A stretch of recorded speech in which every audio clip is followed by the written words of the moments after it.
சட்டசபையிலே ஏன் அதை நம்ம பேசினேன்னா, இன்னைக்கு வேலை வாய்ப்பு இல்லை இல்லை இல்லைன்னு நம்ம பேசிட்டு இருக்கோம்.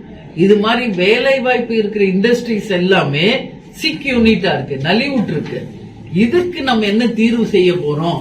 இருக்கின்ற அந்த ஆலைகளை சரி செய்யுது, அதன் மூலம் பல பேருக்கு வேலை வாய்ப்பை உருவாக்கி கொடுக்கணும். அப்படிங்கறதுனாலதான் அன்னைக்கு சட்டசபையிலேயே ஃபர்ஸ்ட் டேவே அதை பத்தி நான் பேசியிருக்கேன்.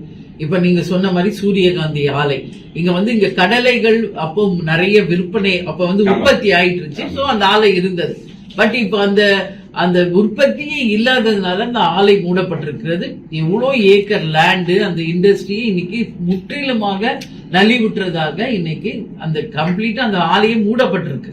சோ இதெல்லாம் வேலை வாய்ப்புக்கு ஒரு நிச்சயம் வழிவகுக்கும். உறுதியாக நான் அரசின் கவனத்துக்கு கொண்டு செல்வேன்.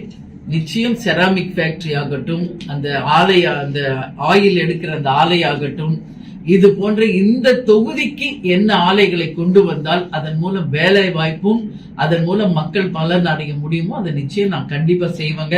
இங்க முந்திரி அதிகமா இருக்கு, பலா அதிகமா இருக்கு. இதுக்கெல்லாம் கூட நம்ம இண்டஸ்ட்ரீஸ் கொண்டு வரலாம். நிச்சயமாக இதை எல்லாமே நான் கவனத்துக்கு கொண்டு செல்வேன். துறை சம்பந்தப்பட்ட அமைச்சர்களுக்கும் முதல்வருக்கும் நான் அவங்க கவனத்துக்கு கொண்டு போவேன்.